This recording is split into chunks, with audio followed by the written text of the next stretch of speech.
1993, David Lewis was an accomplished lawyer living in Amarillo, Texas, with his wife Karen and his 9-year-old daughter. He was known to be a devoted husband and father who spent much of his off time supporting various charitable causes. On January 28th of that year, Karen and their daughter decided to leave Amarillo and go to Dallas to spend the weekend shopping together. David, who would normally go with them, decided to stay home because he did not want to miss the Super Bowl, which was that Sunday, the 31st. So Karen and their daughter left, and then a couple of days later, on the 31st, they returned to Amarillo, and they actually got back to their house right after the Super Bowl had ended. And so they anticipated going into the house and finding David either cleaning up after himself or maybe watching the post game. But when they walked in, the TV was still on and turned to the channel the Super Bowl had been on, but David was nowhere to be found. Karen noticed that the VCR was actually still recording. David was known to record all major sports games and watch them again, and so clearly he had not turned off the recording. As Karen walked around the house yelling for her husband, she wasn't that concerned. She figured he must have stepped out or something,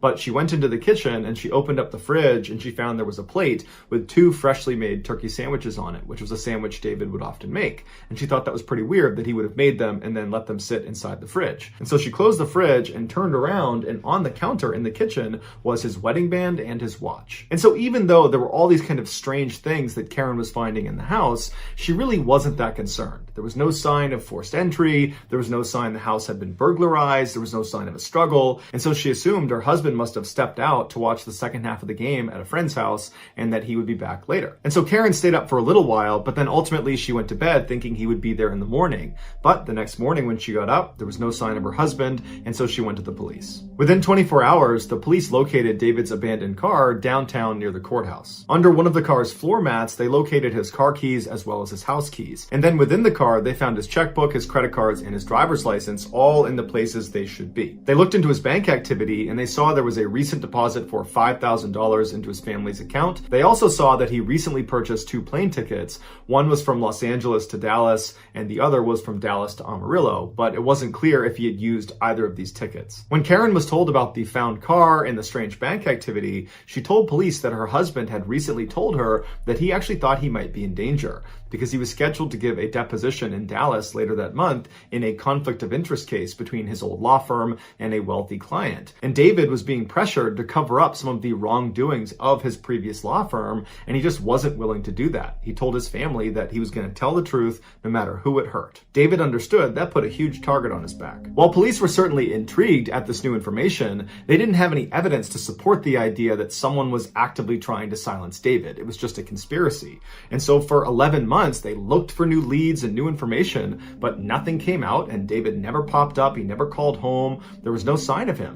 And so after 11 months, the police decided that David must have left of his own accord and that there was no foul play here, and so they closed the case. And after that, David's family unfortunately just had to accept the fact that he was gone and that more than likely no one was ever going to find him again. But in 2004, a state trooper in Washington state was on the internet just researching unsolved mysteries, and he came across a picture of David Lewis. And immediately he recognized that he looked exactly like an unidentified victim of a hit and run case he covered back in 1993. And so he pulled up the details of this hit and run, and he found the victim had been struck a day after David Lewis had gone missing. When this John Doe got hit, he was dressed head to toe in military clothing. He had no bags, he had no ID, and he was walking aimlessly down Highway 24 in Washington state, so 1,600 miles away from Amarillo, Texas, where David Lewis had gone missing. But despite the enormous distance between these two events, this trooper was convinced David Lewis was this John Doe. But as he's looking at the picture of David Lewis, he realizes he has glasses, and he didn't think the John Doe was wearing glasses. But just to be sure, he checked the belongings list of the John Doe, and it said he did have glasses. And it was the exact same kind that David was wearing in the picture. And eventually, DNA would confirm that David Lewis was the John Doe. Now, this solved the mystery of where David Lewis went, but it did not solve the mystery of why he went there. Why did David go to Washington, a place where he has no ties? And if David was the one who hit record on his VCR on the night of the Super Bowl, that means he would have only had less than 24 hours to move 1,600 miles to Washington state without his car. And why was he wearing military clothing? Was that his clothing? Did he buy it? Did someone make him wear it? Where was his luggage? What was he doing walking down the highway? David's assertions to his wife that his life was in danger, his demeanor as a loving family family man and the nature of his job as an attorney has many people, his family included, believing that he was the victim of foul play. But officially, the police have said David left the house of his own accord and his death was ruled an accident.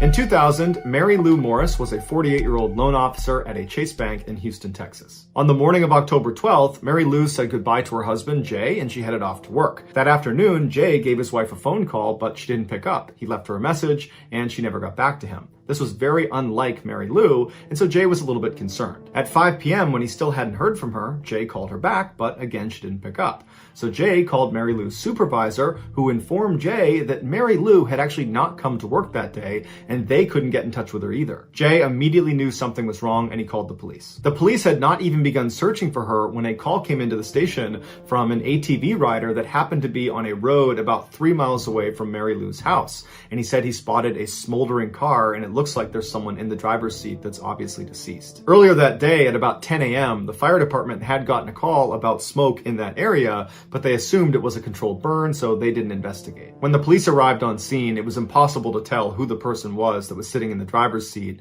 but they were able to find a tooth fragment, and they used that to confirm that it was in fact Mary Lou Morris. It was quickly determined that this was most likely a homicide, and her attacker had probably set this up to make it appear like it could have been self-inflicted. Gasoline had been poured all over Mary Lou and all over the vehicle. However, because of how badly damaged the car and she was, they couldn't determine a cause of death, so they weren't sure if she was deceased when she was placed in the car and it was lit on fire, or if she was in the car and the fire was the cause of death. A number of Mary Lou's valuables were still inside of the car, but her wedding ring was not on her finger. Mary Lou's family and the community at large were shocked. They just could not understand why anybody would want to target such a nice person that had no enemies. The day after Mary Lou's death, a local Houston newspaper received an anonymous call from a guy who just said Mary Lou's death was an accident.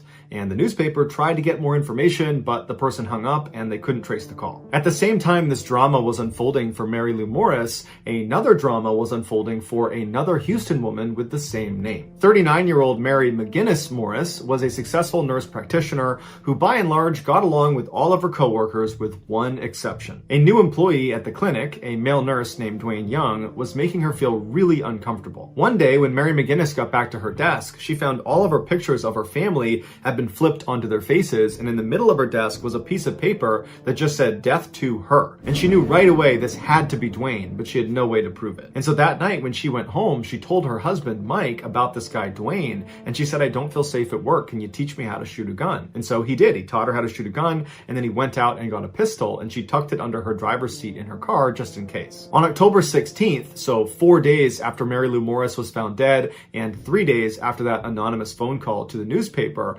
Mary McGinnis Morris was at a drugstore after work. And as soon as she went inside, she noticed there was this strange man on the other side of the store that was just watching her. She called her best friend Lori to tell her that there was this strange guy and wanted to know what to do. And Lori said, wait for him to leave. But the guy didn't leave. He just stayed in the store and stared at Mary. And so eventually Mary said, you know what? I'm just going to pay for my stuff and get out of here. I got to stop by the office, but I'll be home in just a few minutes. I'll be totally fine. And so Mary hangs up. She buys what she needs. She leaves the store. And then 12 minutes later, she places a frantic 911 call saying someone's trying to kill her. And this 911 call was not made public because apparently on the tape, you can actually hear her being attacked. Mary McGinnis was found later that night in her car. She was deceased. She had a single gunshot wound to the head. It was clear from her 911 call that she had been attacked, and so this was almost certainly a homicide. However, her attacker tried to stage it so it looked like it was self-inflicted. The murder weapon, which was actually her pistol that was tucked underneath her seat, had been placed next to her hand on the seat next to her. None of Mary McGinnis's valuables were stolen. However, her wedding ring was missing from her finger. After Mary McGinnis Morris's death, people began to speculate that her death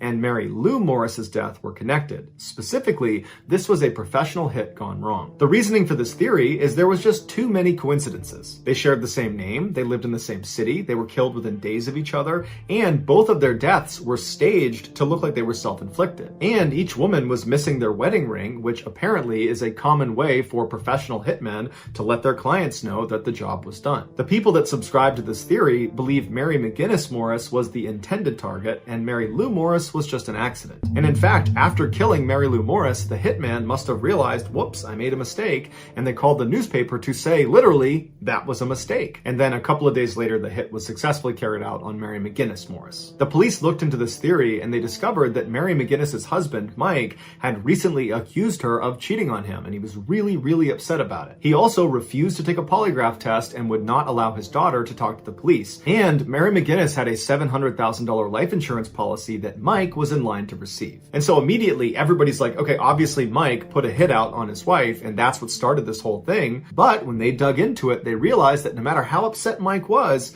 there wasn't any evidence that tied him to the killing of his wife or to Mary Lou Morris, and so he was ruled out as a suspect. As for Mary McGinnis's co-worker, Dwayne Young, who wrote "Death to Her" on her desk, it was clear that he did not like Mary, but he was ruled out as a suspect as well. And unfortunately, that's where both of these cases go cold. To date, no one's ever been charged in either murder.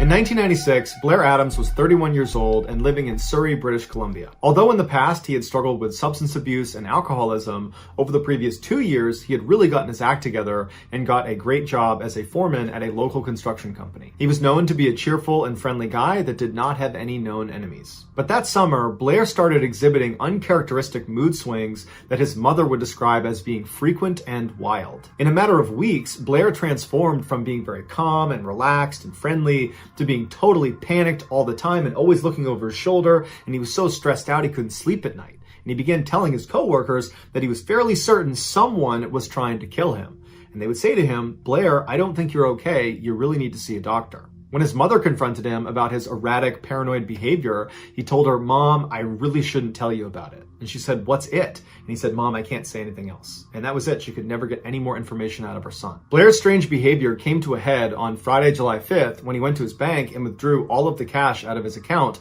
totaling $6,000. And he also emptied his safety deposit box, which contained thousands of dollars worth of jewelry and gold. 2 days later, on Sunday, he left his house and drove 30 minutes to the Canada-USA border, and he attempted to enter the United States. But being a single guy carrying a bunch of cash and jewelry and acting really nervous, he fit the profile of a drug trafficker, and so he was denied entry. Frustrated, Blair left and went back to his house, and the next day, which was Monday, he went to his construction site and he abruptly told his boss that he was quitting. And he didn't even pick up his final paycheck, he just left. After leaving the construction site, he went straight to the airport where he promptly purchased a $1,600 round trip to Frankfurt, Germany. Although we don't know why he wanted to go to Frankfurt, Germany, he did work there briefly the year before. His flight was supposed to leave the following day, which was Tuesday, but immediately after purchasing this plane ticket, Blair suddenly decided that he needed to try again to cross into the USA. So he rushed to a friend's house, he knocked on her door, she opens it up and he looks totally disheveled, and he's telling her that someone's trying to kill me, I need your help getting across the border, I just got rejected a couple of days ago, can you please drive me across, you got kids,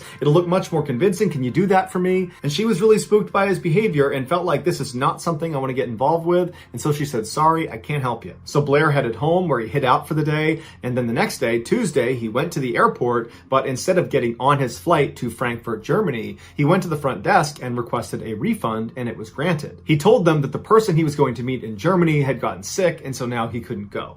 And so the only person he could have been talking about was the girl he had briefly had a fling with when he was there for work the year earlier. But later on, investigators would talk to that German girl, and she would say she was not in touch with Blair, and she definitely was not expecting him. Blair left the airport and rented a car, which was a Nissan Altima, and he immediately went to the US-Canada border, except this time he was able to get across. He made his way to Seattle, Washington, where he went over to their airport, and then abandoned his Nissan in the middle of a parking lot, and then went down and bought a one-way ticket to Washington, D.C. Now, he paid $770 for this one-way ticket, but he could have just purchased a round trip for half the price. But either way, he boarded the plane that night, and by Wednesday morning, he was in Washington, D.C. He got off the plane and rented another car, which was a Toyota Camry, and then drove 500 miles southwest to Knoxville, Tennessee. Blair was not seen in Knoxville until about 5:30 p.m. that evening, when he showed up at a gas station complaining of car troubles. And so the gas station attendant came out to try to help Blair, and he immediately diagnosed what the problem was. Blair was trying to start his Toyota Camry with the key to his Nissan Altima that he had abandoned in Seattle, Washington, Washington. And so the attendant pointed out that it was the wrong key, and Blair held it up and said, no, this is the one I was using. And the guy's like, no, it clearly says Nissan on it. And so Blair and this gas station attendant look around the car inside and out for this missing Toyota key. Blair's reaching in his pockets. He can't find it. Blair ends up calling the rental company, but they wind up being closed. And so the gas station attendant says, unfortunately, we're going to have to tow your car, but I'll give you a ride to a nearby hotel. And so Blair accepted the ride. And just after 6 p.m. that night, Blair walked through the front door of the Fairfield Inn and then promptly turned around and walked out. And then walked in, and then walked out, over and over again, 5 separate times over the course of an hour before he finally walked up to the front desk and asked for a room. The front desk attendant at the hotel said Blair was totally paranoid, constantly looking over his shoulder, and just totally on edge the entire time. And then after she gave him his room and he paid for it, he took the key, and instead of going up to his room, he just walked out again and then never came back. The following morning, 2 workers arrived at their construction site right across the street from the Fairfield Inn, and they discovered a body, and it would turn out to be Blair's. He was missing his socks, shoes, and pants,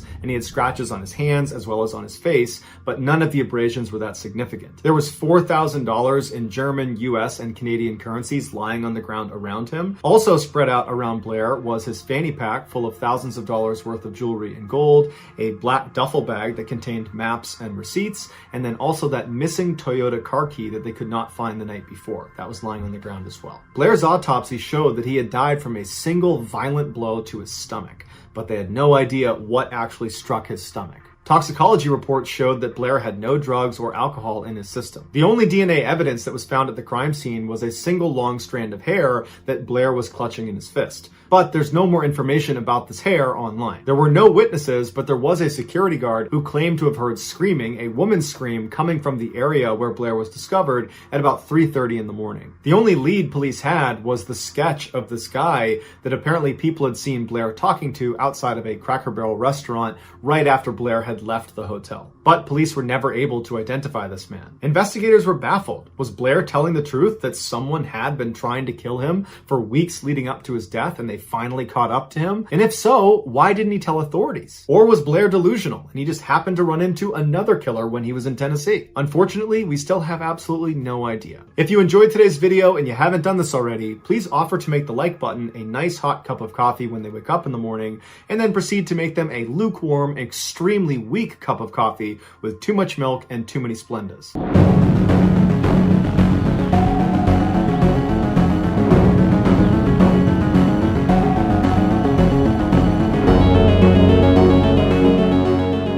On July 11th, 1999, 17-year-old Thomas Nazzaro was taking part in a month-long mountaineering course in Alaska. He, along with 10 other students and 3 instructors, had spent the past 26 days hiking up several peaks, and now they were taking a break at the base of this glacier. They were going to hike up the glacier, but before they did, it was customary to reward the students that had done the best job over the previous few weeks, taking on all the different mountaineering skills and survival skills, and allowing those students to hike on their own up this glacier for the last couple of days. And so the instructors hand chose a couple of students that fell into that category. Thomas was one of them, and told them after this break was over, they could head up and they would see them at the end of the trip. And so feeling very proud, Thomas and the other students who had been chosen stood up and began walking up this glacier. And after a couple of hours, they had made it about 3 miles up when they found this perfectly flat area that was perfect for camping out. And so they decided that that would be their campsite for the night. And so everybody started setting up their own tent and getting their sleeping bag laid out, and Thomas volunteered to go find some water. He had heard what sounded like a stream a little ways away from where their campsite was,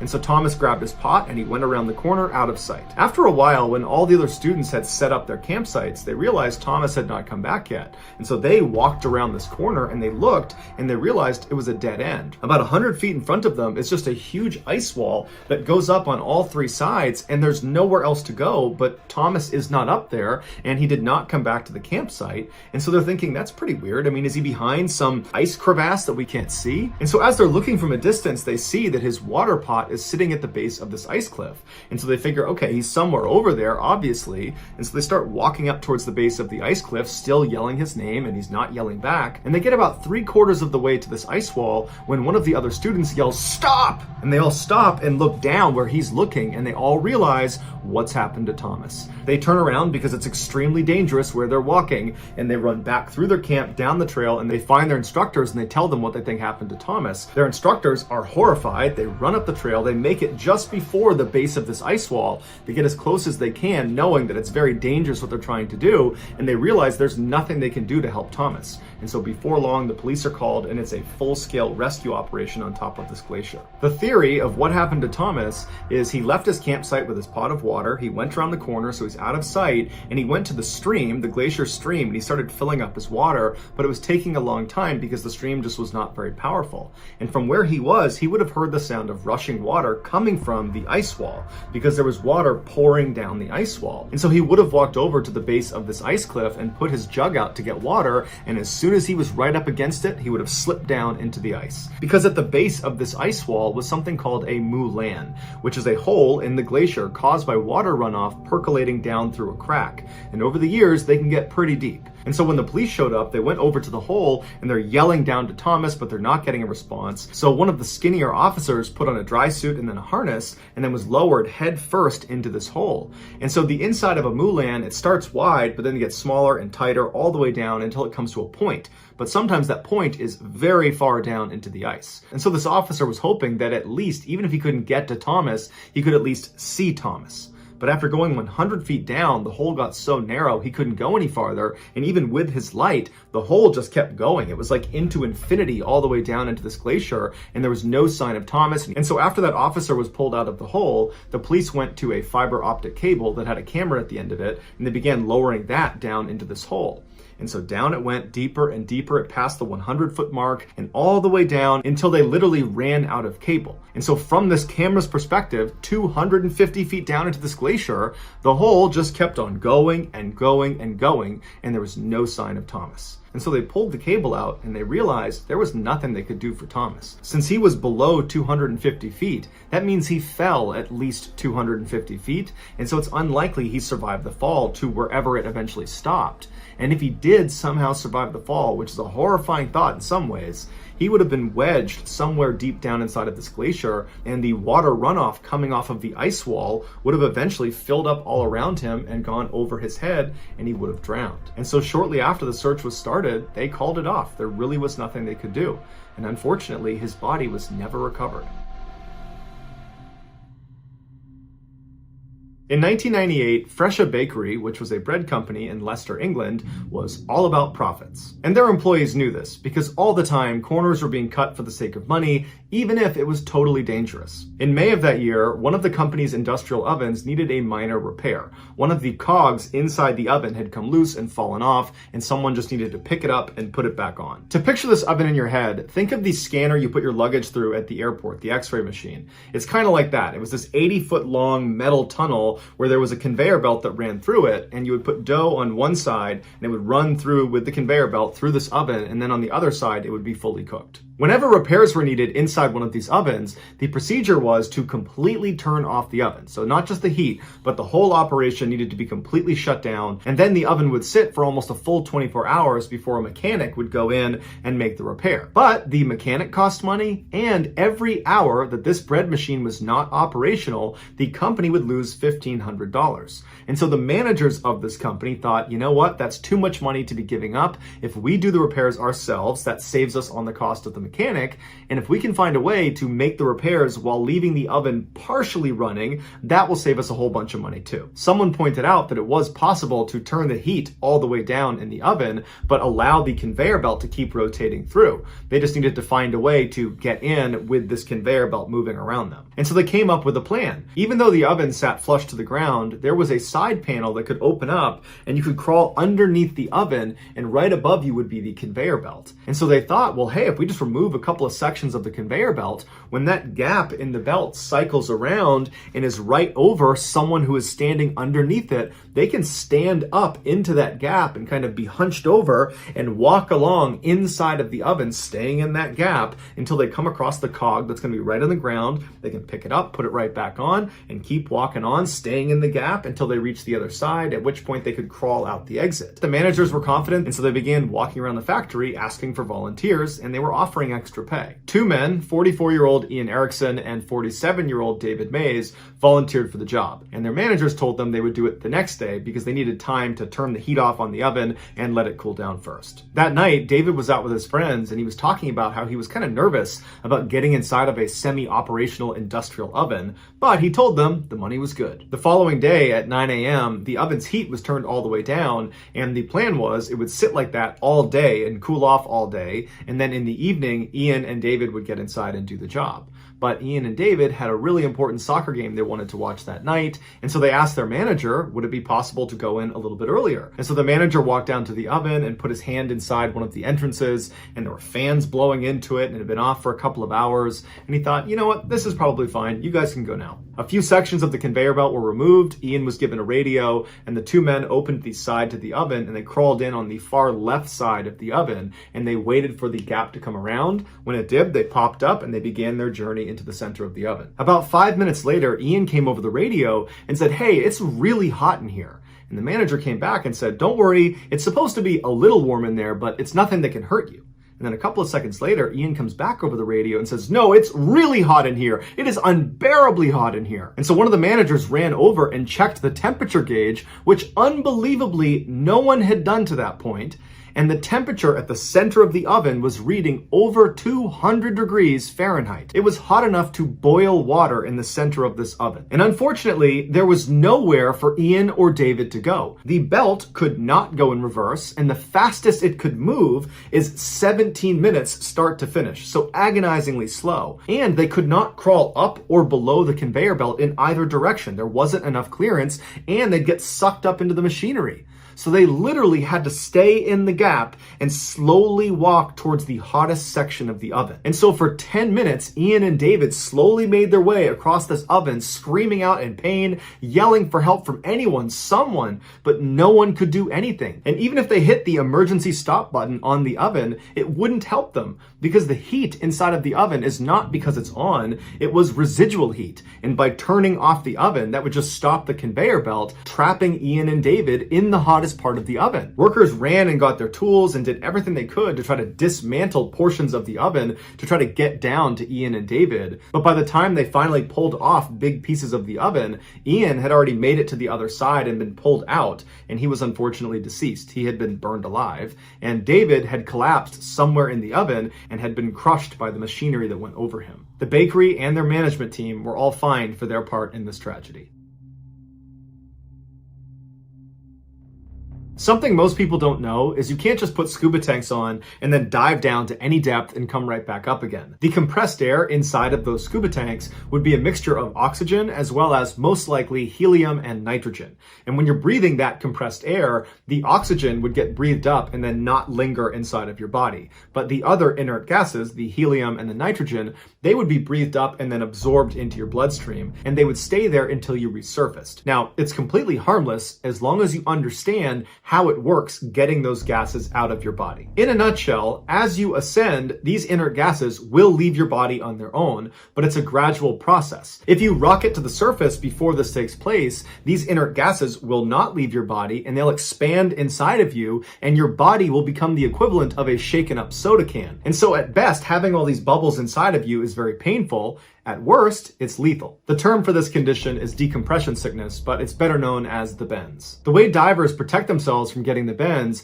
is on their ascent, they do what's called a decompression stop. This is something that is planned into the dive where they stop at a certain depth for a certain amount of time, and that guarantees the inert gases have diffused out of their body before they reach the surface. Now, the deeper you go, the more decompression stops you'll have to do, and the longer they will take. For example, ascending from 2,000 feet would take over 33 hours to do safely. But luckily, none of us are trying to dive down to 2,000 feet.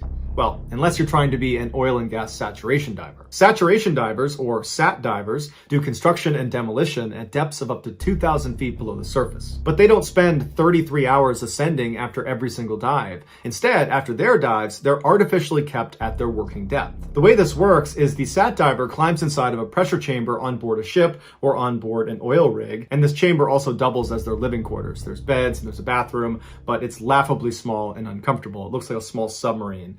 And once they go inside, they seal the door and then they pressurize it to match the depth that they're going to be working at the bottom of the ocean. And then also there's another pressure chamber called the dive bell that's connected directly onto the side of the chamber. And that's also pressurized to match the working depth. When it was time for the sat diver to go to work, they would put their dive gear on inside of the chamber. They would crawl directly into the dive bell. They would shut the door behind them and seal it. And then people outside of the dive bell would physically disconnect it from the chamber. And then using a crane, they would place it in the water and then lower it down to their working depth. And once they get down there, because the pressure inside the bell is equal to the pressure outside the bell, they can just slide open a door on the bottom and the water does not come inside. And so the divers do slip through this hole and they do the work they need to do. And when they're done, they come back inside the dive bell, they shut it up, and then using the radio, they communicate with the people up on the boat or up on the rig, and they raise the bell back up, they reattach them to the chamber, they go inside, they take their stuff off, there's bunk beds and there's a bathroom inside of the chamber, and that's where they hang out until their next dive. This process is repeated for days and days and days, keeping them saturated with these gases.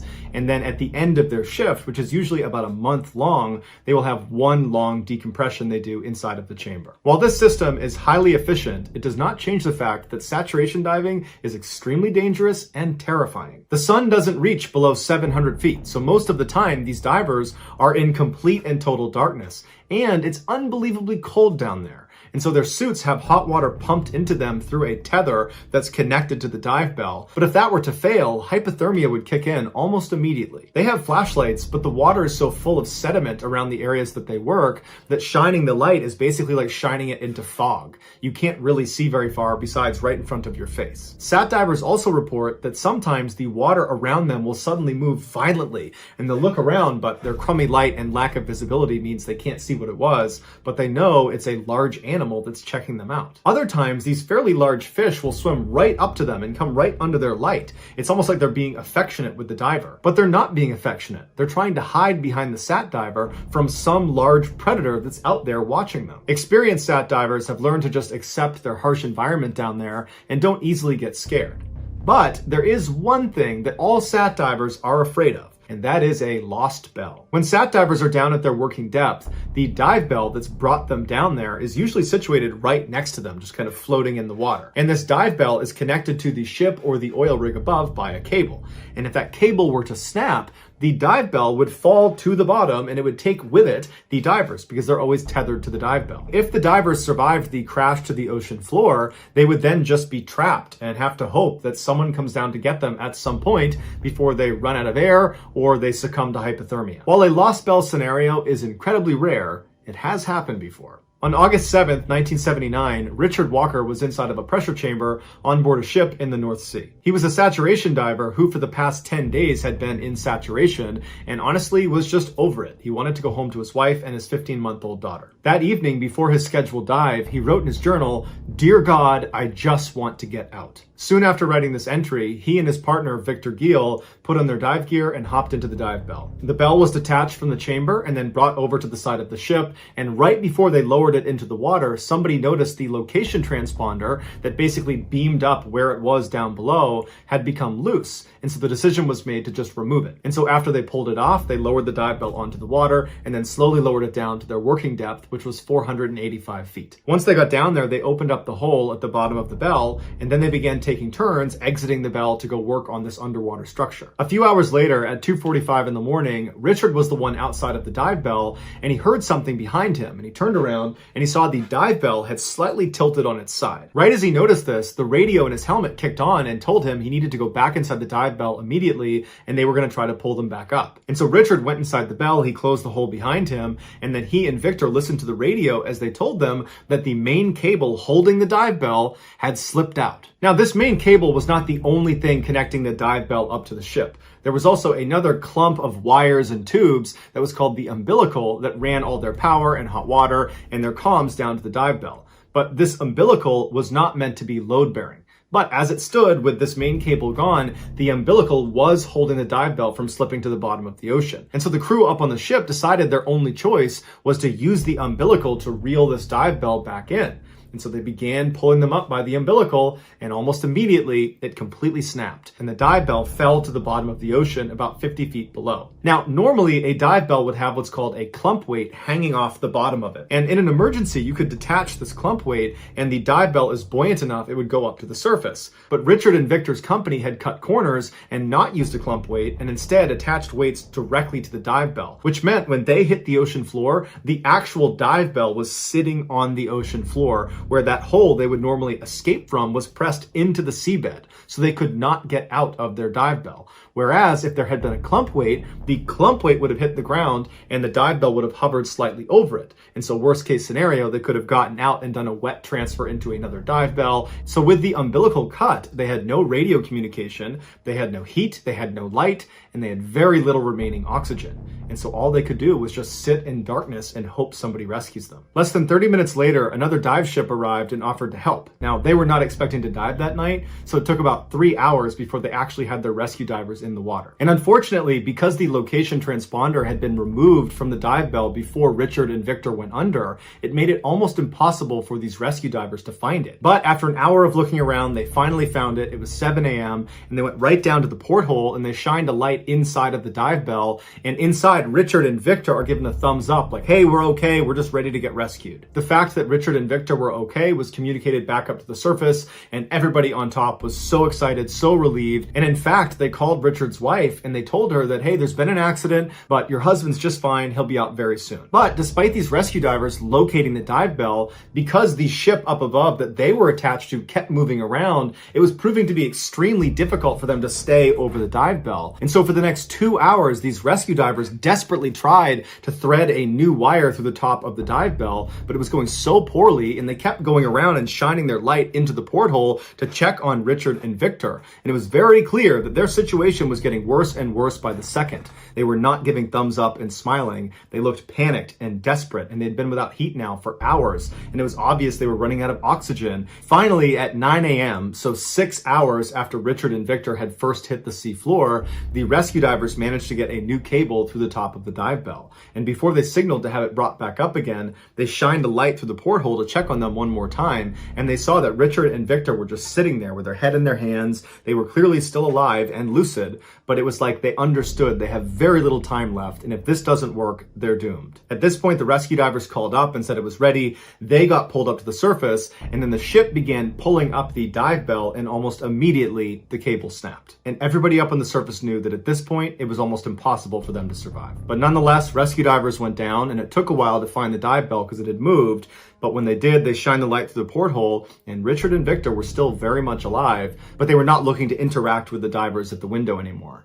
They were just sitting there looking down. They were despondent. It was like they were making peace with what they understood was going to happen. They were not going to get out of there. And over the course of the next several hours, as these rescue divers tried desperately to get a new cable through the top of the dive bell, they kept checking on Richard and Victor, and each time they checked, they would slouch lower and lower in their seats until both of them were laying on their side. And then finally, the rescue divers got a cable through the top, and then afterwards, they went back up to the ship, and then the ship was able this time to pull the dive bell up and back on board. But when they opened the door, both Richard and Victor had passed away. If you enjoyed today's video and you haven't done this already, please tell the like button that you really like their new haircut, but secretly have your fingers crossed behind your back.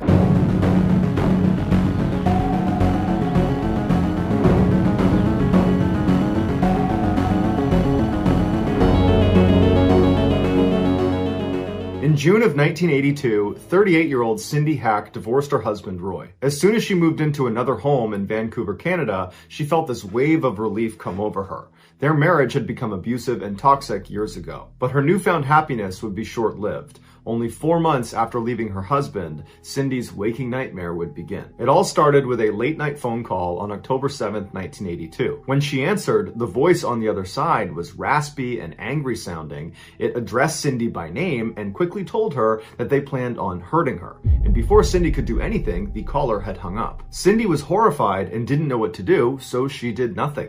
And then over the next few days, she received more calls from this phantom caller, and each of them began with this person addressing her by name and then threatening violence. And Cindy began to convince herself that this had to be some terrible prank, and so she continued to do nothing about it. One night, Cindy couldn't help but feel like she was being watched, and she looked into her living room and she noticed one of her windows was still open. At night, she would draw all the curtains in her house. And so she walked over to the window and she pressed her face up against the glass to look outside, and she didn't see anybody out there. And so she drew the curtains, turned around, and began walking back towards the kitchen when her phone rang. She hesitated, but eventually picked the phone up, and on the other side of the call was the mystery caller, who in a mocking tone told her that curtains weren't going to protect her, that they knew when she was home. This incident pushed her over the edge, and she knew this could not be some bad prank. This was real. And so she contacted the police, who made a house visit, but there wasn't any sign of a break-in or any sign of a crime being committed. And so after walking her property and feeling confident that she was safe,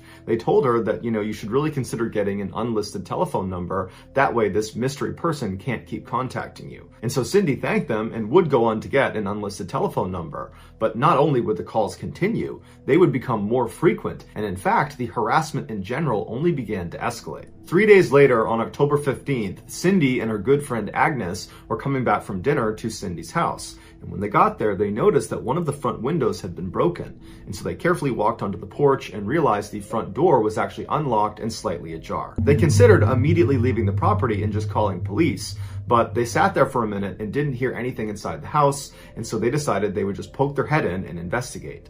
And so when they went inside, all the lights were off and there was no sign of a disturbance. It was totally quiet. But when they went upstairs, they found feathers all over the hall. And they followed those feathers all the way to Cindy's room. And in her room, all of her pillows had been ripped apart. And a key to her front door was laying conspicuously on her bedside table. The women fled the house and called police. But when they showed up, there really wasn't much they could do, despite knowing about Cindy's threatening phone calls she was getting. There was just no clear sign of who broke into her house and cut up her pillows. And so they told her that the best thing she can do is change her locks, make sure everything in her house stays locked at all times when she's home, and if she notices anything out of the ordinary, to call back. Over the following few days, Cindy got more threatening phone calls and began waking up to threatening notes laying on her front porch that had been made from newspaper and magazine clippings. This led to the police launching a larger investigation into the matter.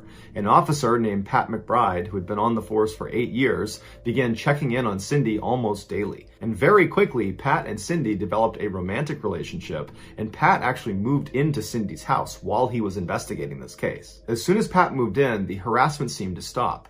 But just a couple of weeks later, in early November, Pat woke up one morning at Cindy's house and discovered that her phone lines were dead. When he went outside to investigate, he discovered that the lines had actually been cut, and he found a pair of wire cutters laying on the ground. Over the following month, in addition to the threatening phone calls and notes left on her porch, Cindy began hearing somebody walking around outside her house at night, but she was always too terrified to go to the window and look outside to see who it was. She began finding raw meat sitting outside of her door in the morning, and she would find pictures of dead bodies tucked under her windshield wiper on her car. One day, she walked into her backyard and she discovered 3 dead cats hanging in her garden. Cindy, who was a bubbly, happy person before the harassment started, had become a totally anxious and paranoid mess. But despite her obvious distress, the local police were starting to doubt her claims that the stalker was even real. Every time she called them claiming stalker activity, they would go to her house and look around, but they could never find any evidence to suggest that anyone besides her, her friends, or her boyfriend had been there. And speaking of her boyfriend, police officer Pat McBride, he would tell his coworkers that he was never home when the stalker called, and he never heard anybody walking around outside of her house. He said the only reason he knew about these things is because Cindy told him after the fact. Upset that the police were not taking her seriously, Cindy broke up with Pat and decided she needed to move and start over in another town. Just days before Cindy was supposed to relocate, her friend Agnes stopped by. When she went to the front door and knocked and there was no answer, she walked around to the back and she found her friend crouched down behind the stairs as if she was hiding from something. She ran over to her and noticed she had this black nylon stocking wrapped tightly around her neck, but Cindy seemed to be totally unfazed by it and just kept looking out towards her shed. And so Agnes runs over to Cindy and says, "Cindy, what are you doing? What's on your neck?" And Cindy turned to look at her and her eyes were super wide and she was panicked, and she told Agnes that just minutes ago she had been walking out to her shed to get something when a man leapt out of the shadows and wrapped this nylon around her neck and began choking her, and threatened that if she turned around to look at him, he would attack her family. So Cindy and this man struggled for a minute until Agnes's car approached, which spooked the man, and he ran off. Agnes was shocked, and she grabbed her friend and picked her up. She pulled the nylon off of her neck, and the two of them ran inside and locked all the doors and windows. And then at that point, Cindy called the police. But when the police showed up, the only evidence of this attack was Cindy's first-hand account and this nylon stocking. But the police believed the nylon stocking was Cindy's, and she had staged the whole event and she had tied it around her neck herself. A few days later, in January of 1983, Cindy moved into a new home in a town called Richmond, which is a suburb of Vancouver, Canada. And as soon as she got there, she painted her car a new color, and she actually changed her last name to James. For months, she didn't see or hear from her stalker. But in October of that year, she found another dead cat on her property with a note next to it that just said, "You're next." Fearing for her life, she called the Richmond police, who set up a surveillance operation on her property. But for months, despite dozens of officers watching her house at practically all hours, they never ever saw any stalker activity. But as soon as the officers left for any amount of time, when there was a gap in surveillance, Cindy would call the police and report stalker activity. In time, this town's police department also began to suspect that Cindy was fabricating the stalker story, and they told her as much. Now, blatantly knowing the police were not taking her seriously, Cindy hired a local private detective named Ozzy Caban to look into her case. Immediately, he installed floodlights all around her property, and he gave her a two-way radio to place inside of her house that constantly broadcast back to Ozzy. That way, if she was in trouble, he would know about it even if she couldn't get to the radio to actually tell him. He also installed a panic button inside of her house that would send an alarm to him as well as to the police. In January of 1984, after only being on the case for a couple of weeks, Ozzy heard some strange sounds coming across the two-way radio. It sounded like there was some sort of struggle happening in Cindy's house. And so he tried radioing her to ask what was going on, but he didn't get a response. And so he flew over to her house, he knocked on the door, but there was no answer. And so he kicked the door down and found Cindy lying in the hallway motionless with a note on top of her hand that was held in place by a paring knife that had been stabbed through the note and then through her hand. The note said, "You're dead, lady." Cindy also had a black nylon stocking wrapped around her neck. And so initially, Ozzy believed Cindy was dead, but he managed to find a pulse. And so he brought her to the hospital, and when she regained consciousness, all she could recall was feeling someone inject her arm with a needle, and then after that, she had no memory of the attack. The police, believing Cindy had staged the attack, did not bother to take fingerprints at her home or on the knife or on the note. Ozzy, on the other hand, believed his client was telling the truth. He didn't believe Cindy was physically capable of injecting herself in the area where the needle had entered her body. The angle was nearly impossible to achieve on her own. Once she was released from the hospital, the police, despite believing she was lying, continued their surveillance operation of her property. But like always, nothing ever happened when any of the officers were on duty. The stalker activity only was reported after they had left. Life went on like this for over a year, and during that time, Cindy's mental health continued to decline rapidly. She lived in constant fear of this stalker, and she was deeply embarrassed that the police believed she was lying. On December 11th, 1985, Cindy was attacked again, but the details on this are incredibly scant. Someone found her lying in a ditch 6 miles away from her home. She was wearing a single work boot and a single glove. She was suffering from hypothermia, and she had cuts and bruises all over her body, and she had a black nylon stocking wrapped around her neck. She had no memory of the attack. The police told her that they believed this was yet another staged event, and so they did not do any significant follow-up. After a few days in the hospital, she was sent home, but she was terrified to be alone. So she reached out to her friend Agnes and asked if she and her husband Tom would stay with her for a couple of days, and they agreed. The first night they were there, Cindy woke up in the middle of the night and heard strange sounds coming from the basement. She woke up Agnes and Tom, and they heard the sounds too,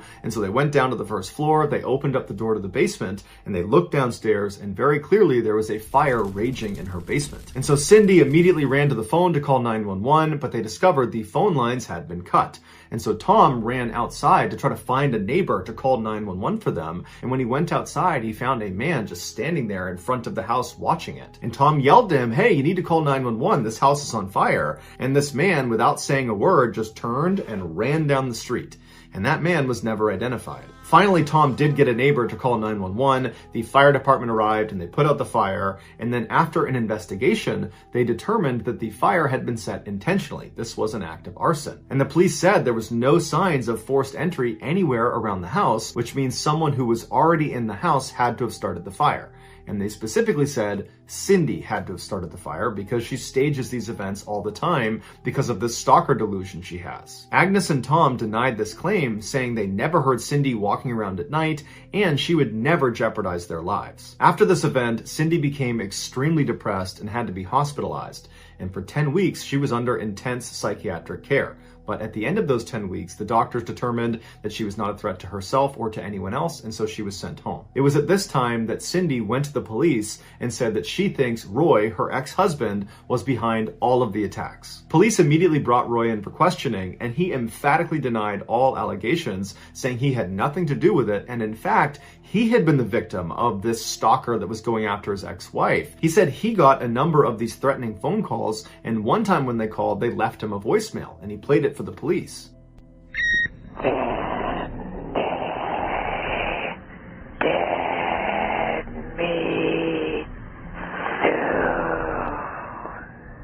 After speaking with Roy and confirming his various alibis, the police ruled him out as a suspect. For the next 3.5 years, Cindy continued to receive threatening phone calls and messages at her house, but no one besides Cindy ever saw this stuff happen live. While her private investigator, Ozzy, still believed every bit of her story, the Richmond Police Department had grown tired of her and stopped responding to her calls. On the evening of May 25th, 1989, Agnes showed up at Cindy's house for their scheduled game of bridge. When she knocked on the door, there was no answer. And because Agnes and Cindy were very close, Agnes tried the front door, it was unlocked, and so she let herself in, thinking Cindy must be upstairs taking a shower. But when she stepped inside, the house was totally silent.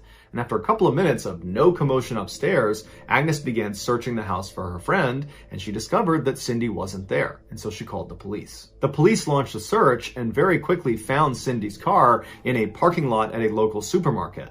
And when investigators went over the car, they discovered there was blood on the outside of the driver's side door. The contents of Cindy's purse, including her credit cards and ID, were scattered about on the ground near the car. And then in the trunk of the vehicle were the groceries that Cindy had recently purchased. But despite her car being found, there was really no indication of where she went next. Her friends and family believed she had been kidnapped by her stalker, and the police believed she was staging yet another event. But regardless, no one could find her. 2 weeks after her disappearance and 1.5 miles away from where her car had been found, a road worker had drank too much coffee and needed to use the bathroom. But where they were working, they did not have a portage on, and they were not near any local businesses that might offer public restrooms. The only area that offered any privacy was the abandoned building that was right near their work site. And so this worker told his crew where he was headed. He turned and began walking across the totally overgrown front yard of this property. And as he began walking around the side of this building, he smelled this horrific smell, like one of the worst smells he'd ever smelled in his life.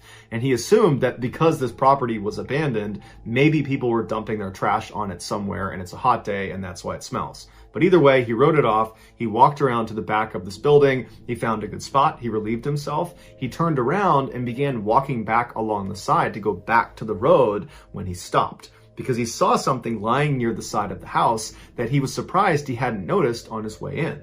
He couldn't really see what it was because the tall grass was obscuring his view, and so he took a couple steps forward to get a better look, and when he could see clearly what it was, he stopped. Because laying in front of him was a clearly deceased woman laying on her side with her hands and feet bound behind her back, and around her neck was a black nylon stocking. It was the body of Cindy James. Despite the nylon around her neck, the autopsy revealed she did not die from strangulation. She died from an overdose of morphine and other drugs. The police brought in a not expert who was easily able to put himself in the same position that Cindy was in and tie himself up. With this information, combined with their belief that Cindy was a pathological liar, they concluded that this had to have been self-inflicted, that she injected herself with the lethal dose and then dropped down to the ground and tied herself up to stage the epic conclusion to this stalker delusion. To cover their bases, the police did re-interview Roy, the ex-husband, but his alibi checked out, and realistically, he was never actually a suspect. It's not listed online whether Pat McBride, the police officer ex-boyfriend, was ever investigated. While the police were very confident in their theory of what happened to Cindy, there were some discrepancies. The medical examiner did not agree with the ruling that this was a suicide. He said that you can't conclude that. There's not enough evidence. During the autopsy, it was discovered that Cindy did have an injection mark in her arm, but they could never find the needle anywhere near her body or anywhere between her and her parked car. Considering the extremely high dosage of narcotic that was found in Cindy's system, if this had been a suicide, as soon as she injected herself, she would have had to immediately shift gears, get down on the ground, and start hog-tying herself before she became too intoxicated to function, meaning the needle should have been right around where she was found. But it wasn't. Also missing from the crime scene were Cindy's shoes and socks. And interestingly, her bare feet were totally clean, despite the fact that in order to get where she was found, she would have had to cover a distance of at least 1.5 miles from her parked car.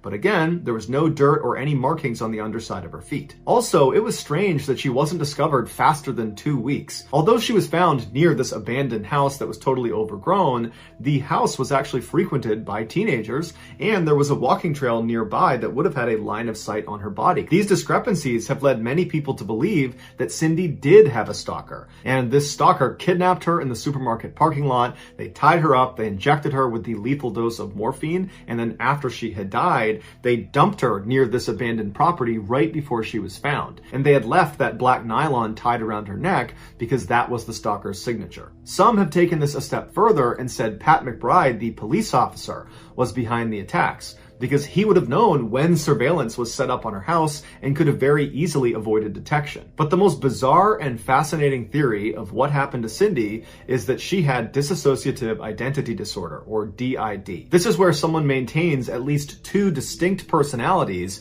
and when one of those personalities is active, the other kind of fades and has no memory of this experience, creating these huge memory gaps. And so the theory goes, one of Cindy's personalities was effectively stalking herself. Or more specifically, one of her personalities hated herself and wanted to do herself harm. And so that personality would do things like stab her own hand or run 6 miles away into some ditch and leave herself for dead. And then Cindy's other personality would take back over, and she would suddenly come to having no memory of how she became injured or how she wound up in this ditch. And so when she went to police to tell them that someone is stalking, is harassing, is attacking me, she was telling the truth. But that someone, that stalker, was actually her. She just didn't know it. But Roy, her ex-husband, was a psychiatrist, and in their 16 years of marriage, he never noticed this condition.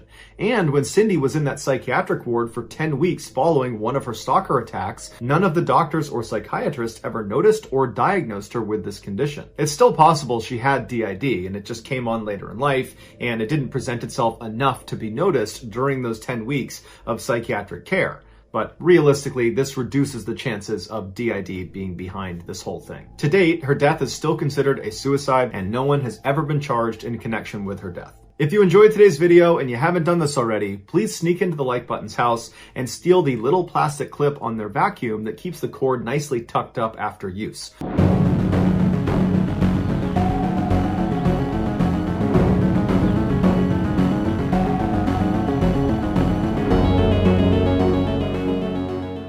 In 1974, Jean-Claude Romand enrolled in medical school in Lyon, France. He was a model student who excelled despite the notoriously brutal course load. In 1980, he married his girlfriend, and shortly after that, they had 2 kids, a boy and a girl. In 1983, he officially became a doctor and landed a great job as a researcher at the World Health Organization in Geneva. His focus was on finding new medicines to treat arteriosclerosis, also known as heart disease. His wife would proudly tell her friends that her husband was a super doctor who worked quietly in a neon-lit lab in Geneva to develop all these incredible treatments. From the outside looking in, Jean-Claude's life looked perfect. But looks can be deceiving. In the early morning hours of Monday, January 11th, 1993, Jean-Claude's best friend, Luc, received a call informing him there had been a terrible accident. In the night, a boiler had caught fire inside of Jean-Claude's house, killing his wife and his children. Jean-Claude had barely escaped alive, but when he got to the hospital, he had slipped into a coma. The two men had been friends for nearly 20 years. They were both doctors, they both got married at almost the exact same time, their kids had grown up together, and now Jean-Claude's family had been completely destroyed. Later that day, when Luc arrived at the hospital to see his friend, he was met with two policemen standing outside of his room, barring anyone from going inside. And when they realized Luc was his best friend, the policeman said, "Hey, can we actually pull you aside and talk to you about Jean-Claude?" And so Luc was confused, but he walked over and sat at a table with the two officers, and they proceeded to tell him that the fire that had killed Jean-Claude's family had not been an accident, and Jean-Claude was not a doctor. Jean-Claude had enrolled in medical school in Lyon back in the 1970s, but he failed to show up for his first year exam. And without passing that exam, you can't advance in medical school. And so the school allowed him to retake the year. And so Jean-Claude did that for 12 consecutive years. All the while, he told his friends and family that he was following normal medical studies, and eventually he told them he had become a doctor. Instead of going to Geneva to discover new medicines for heart disease, Jean-Claude would drive around the border area between France and Switzerland and periodically go to the World Health Organization's Public Information Center and would just walk around the lobby and read pamphlets before going home again. When Jean-Claude went on overseas business trips, he would actually just leave his house, hop on the highway, and stop at a motel, stay there for a couple of days, and then return with gifts. He lived off money from the sale of his student apartment in Lyon that his parents had bought for him. When the money ran out, he asked his friends and family to give him their life savings so he could invest them into these schemes that he knew about because he was a UN employee. And because he's this very successful, reputable doctor, people agreed and gave him their money. But by late 1992, some of his victims were asking for their money, and he didn't have it. And so some of these people began doing some research on Jean-Claude, and they found his name was not listed on the World Health Organization's staff list. By January of 1993, Jean-Claude knew it was only a matter of time before he was exposed. And to this point, he has been living this lie for almost 20 years. His wife, his kids, his friends, his parents, everybody, he has told that he's the successful doctor, and that's all about to come crashing down. And the way he handles it is he drives to his parents' house and he kills his parents and their dog, and then drives back to his house and kills his family, takes sleeping pills, and then lights the house on fire. But firefighters were able to get to him and pull him out before he could take his own life. And so after he regained his strength, he was taken into custody and he made a confession. He was convicted of murder in 1996 and given a life sentence. But in 2015, he became eligible for parole, and in 2019, he was released. On September 6, 2006, 51-year-old Susan Kuhnhausen was returning from her job as an emergency room nurse in Portland, Oregon. On the way, she stopped at a hair salon to get her hair dyed. While she waited her turn, she picked up a magazine and a particular quote stood out to her. It said, "I will not live an unlived life. I will not live in fear." At the time, Susan was fighting with her husband, Mike. They had been married for nearly 18 years, and their marriage had become toxic, and Susan had finally gotten the courage up to tell Mike she wanted a divorce, and Mike did not want a divorce. And so they had these bitter, awful fights, and Susan was just looking for things to latch onto, and this type of quote gave her motivation to follow through with this very difficult decision. About an hour later, with her hair now a slightly different color brown, she hopped back in her car and drove the last couple of miles home to her quiet little neighborhood. She pulled into the driveway of her one-story Cape Cod home with their gray picket fence around it. She went in the back door into their mudroom, and right away she saw a note next to the microwave that her husband had left, because at this time they were still living together. And the note just said, "Sue, I've had trouble sleeping. I've gone to the beach. I'll see you in a couple of days." She put the note down and then unlocked the door that led into the house, which was into the kitchen. And as soon as the door opened up, she heard the beeping sound of their security alarm. And then she walked all the way through the house to the front door. She unlocked it, went outside, and then checked their mail, and then went back inside the house. After she got back inside and had shut and locked the front door behind her, she kicked off her shoes and then began walking across the house towards the kitchen. She got about halfway there when she looked over to her left, and she noticed the first floor bedroom that they used as a guest room was really dark. And every morning before she left for work, she would open all the curtains around the house. And so in the evening, the sun would come into the house and it would be nice and bright. And so she's thinking to herself, did I forget to open the curtains in that room? Because it shouldn't be that dark. And as she's staring at the room, a man she didn't recognize walked out from behind the bedroom door and started walking towards her. He was medium height, medium build. He had a hat pulled down over his eyes. He had yellow rubber gloves on, and he was holding a hammer. And he began walking right towards her. For many people, the sight of a stranger inside of your home carrying a hammer would be enough to prompt you to turn around and run out of your house. But not Sue. She had been an emergency room nurse for the past 30 years. And in that time, she had done things like crack open people's ribs to massage their hearts. She had administered IVs and thrashing patients that were suffering from withdrawals.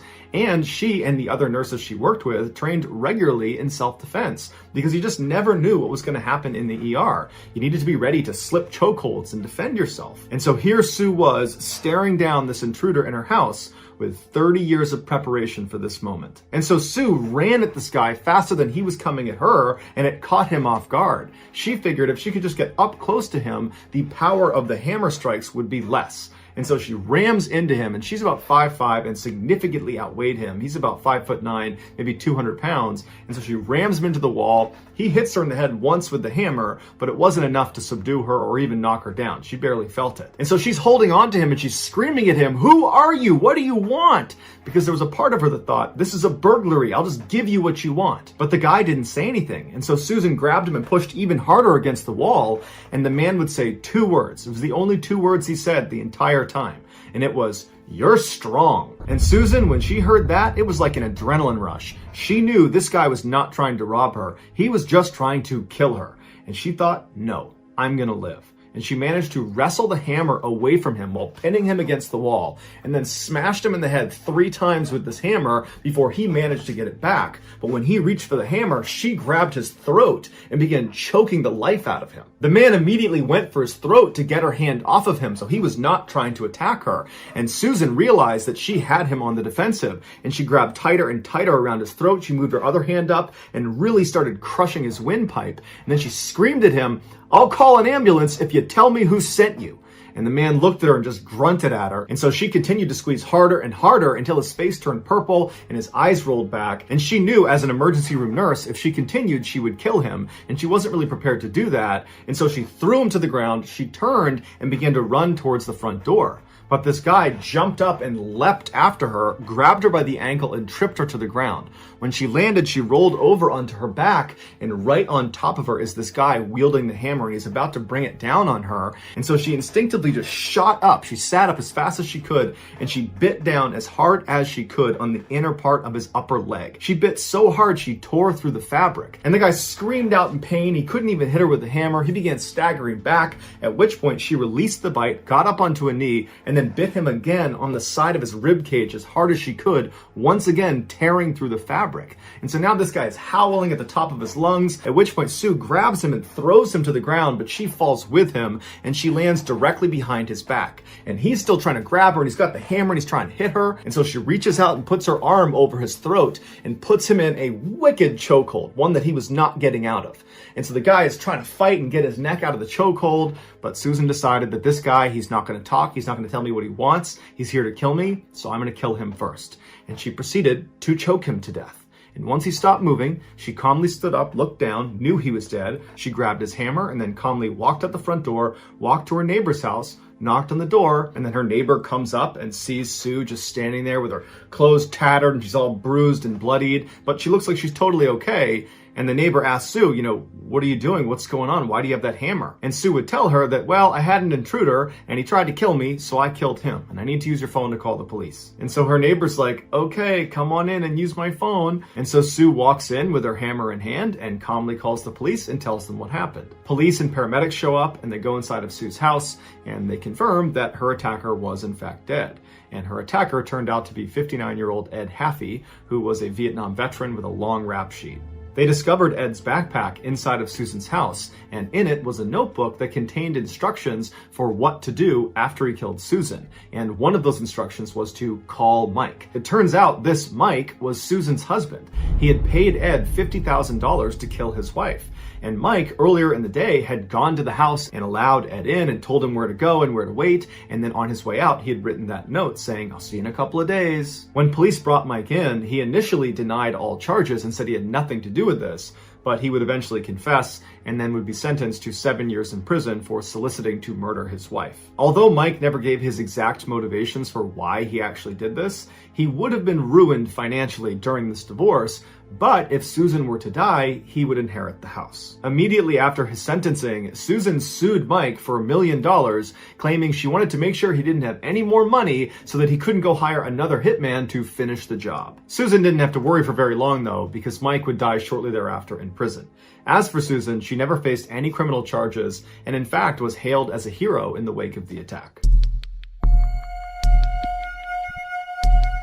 Richard Russell, better known as Bebo by his friends and family, was born in 1989 in Key West, Florida, but at the age of 7, he moved to Wasilla, Alaska. He was a standout athlete at Wasilla High School, competing in football and in track and field. After graduating in 2008, he moved to Coos Bay, Oregon, where he briefly attended a community college. While he was there, he met a woman named Hannah Strassner, and in 2011, they got married. And shortly after that, they opened a bakery that they would run together for 3 years. Hannah, who had gone to culinary school, was very detail-oriented and ran the show at the bakery. Bebo, on the other hand, was not professionally trained and was much more laid back and interested in experimenting with new and wild recipes. In 2015, with heavy hearts, they decided to sell the bakery so they could move to Seattle and be closer to Hannah's family. Once they arrived there, Bebo got a job at the SeaTac airport as a ground service agent for Horizons Airline. It was not a job he necessarily wanted, but they needed the cash. After working at Horizons Air for 4 years as a ramper, someone that moves the luggage in and out of the aircraft, Bebo was given some additional responsibility. They asked him to be on a 2-person tow team. A tow team is in charge of moving airplanes around in between their flights. And so the way this works is one person goes down and drives the actual tow vehicle and hooks that up to the airplane and begins moving it around, and the other person would go up into the cockpit, turn the plane on, and then work a couple of very basic systems to help get the plane to go where it needs to go. The members of a tow team are one of the very few number of people that are allowed to go into the cockpit of an aircraft by themselves. And so Bebo really relished this opportunity, and when he was up there, he found himself fascinated with all the controls, and any chance he got, he would ask a pilot if they were inside of the aircraft to teach him what some of these controls were. But one time, Bebo was flipping some of the switches in the cockpit that he was not supposed to touch that other pilots had told him about, and the pilot of this particular plane caught him doing it, took exception to it, and reported him. But surprisingly, there were no repercussions. It was just really embarrassing for Bebo. Like many of the other ground service agents working at Horizon Airlines,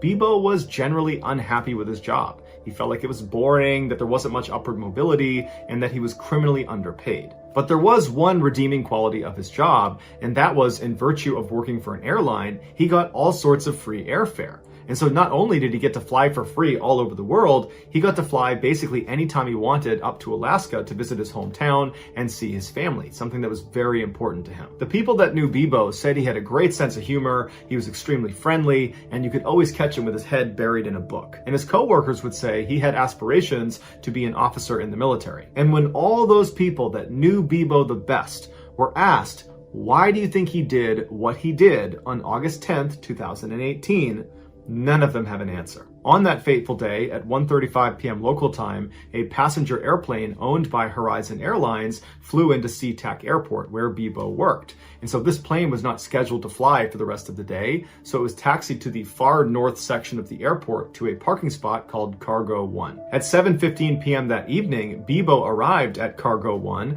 and he climbed inside the empty aircraft and made his way into the cockpit. He followed the startup procedure until the plane was on and the propellers were starting to turn. He hopped out of the plane, got in his tow vehicle, and used it to turn the plane around so its nose was pointed towards the airfield. He moved the tow vehicle out of the way and then climbed back inside the aircraft, shut it behind him, and got in the cockpit and began taxiing out towards the runway. For the next few minutes, air traffic control bombarded Bebo over the radio, asking him, "What are you doing? This is unauthorized movement. You should not be heading towards the runway right now." But Bebo never responded. Instead, he just continued on until he reached the beginning of the runway, at which point, despite having no flight experience, minus some video games and fiddling with some switches in the cockpit while he was in the tow team, he managed to go full throttle and get this plane careening down the runway and successfully took off. But that was nothing compared to what he did next. Over the course of his 1 hour-long flight, he expertly performed backflips and barrel rolls and these huge loops in the sky, dangerous maneuvers that even expert pilots might risk stalling the plane and crashing. But he didn't. It was like he'd been doing this his whole life. Onlookers on the ground were shocked to see this passenger airline performing these ridiculous stunts so low to the ground that all over Seattle, you had people filming this plane and posting it to social media. So in real time, it was like the world was made aware of Bebo up in the sky. And so people went outside and just watched as he flew around. But the real story is not the aerial stunts that Bebo was pulling in the sky. It was the strange, calm conversation that Bebo had with the air traffic controller the whole time he was up in the sky. The extremely professional, very calm air traffic controller tries to convince Bebo that he really needs to come down and land this aircraft. And he begins telling him where he can go, different airfields, and if he needs to, he can land out in the Puget Sound. But Bebo kind of laughs it off and says, you know, I wasn't really ever trying to land this plane. I just wanted to do a couple maneuvers before I put it down. And so as Bebo soared through the sky, this controller tries in vain to convince Bebo to stop what he's doing. And Bebo's just completely ignoring him and cracking jokes with him and telling him how he just loves the scenery up there and how beautiful it is. And then at one point, Bebo becomes remorseful and he says to the controller that he really hopes he hasn't ruined his day and he feels really bad for the people that he's inevitably going to hurt. And then in Bebo's most poignant moment, he tells the controller that he's just a broken guy and he's got a couple of screws loose and he didn't know it until now. Towards the end of the flight, Bebo tells the controller that he's going to try for one more barrel roll, and if it goes well, he's going to go nose down and call it a night. The controller tries to convince him that it's still possible to try to land, but at this point, Bebo's not listening. At 8:45 p.m., the nose of the plane was seen pointed straight down at the earth. 1 minute later, at 8:46 p.m., Bebo intentionally crashed into a small island off the coast of Seattle. He was the only fatality in the crash. Here is a condensed version of some of the commentary between Bebo and the air traffic controller, along with some of the real footage of him flying the plane. I just kind of want to do a couple maneuvers, see what it can do before I put her down, you know? Approach welcome, final runway 16 right. Welcome. Man, I'm a ground service agent. I don't know what that is. There is the runway just off your right side in about a mile. Do you see that? Yeah, I wouldn't know how to land it. I wasn't really planning on landing it. I got a lot of people that care about me, and it's going to disappoint them to hear that I did this. I would like to apologize to each and every one of them. Just a broken guy. Got a few screws loose, I guess. Never really knew it until now. I think I'm gonna try to do a barrel roll, and if that goes good, then I'll just go nose down and call it a night. How Bebo was able to take off and fly around and pull these stunts without any formal training remains a mystery. Some people believe he was planning this for a long time, which is why whenever he was in the cockpit, when he was in the tow team, he would ask pilots to explain the different switches and toggles and how to use them, and he would feign that he was just curious, when in reality, he was actually trying to learn how to fly the plane. As for the incredible stunts he was doing, it's believed he did learn those in a video game. But even if this is true, that he learned how to fly a plane by asking a couple questions and playing video games, the chances of it working out and actually successfully taking off and doing what he did are astronomically low. Normal people can't do that. And that's why the internet gave Bebo a new nickname to commemorate the fact that basically no one could have done this but him. And so they named him the Sky King. If you enjoyed today's video and you haven't done this already, please sneak into the like button's house and steal all of their sweatpants strings.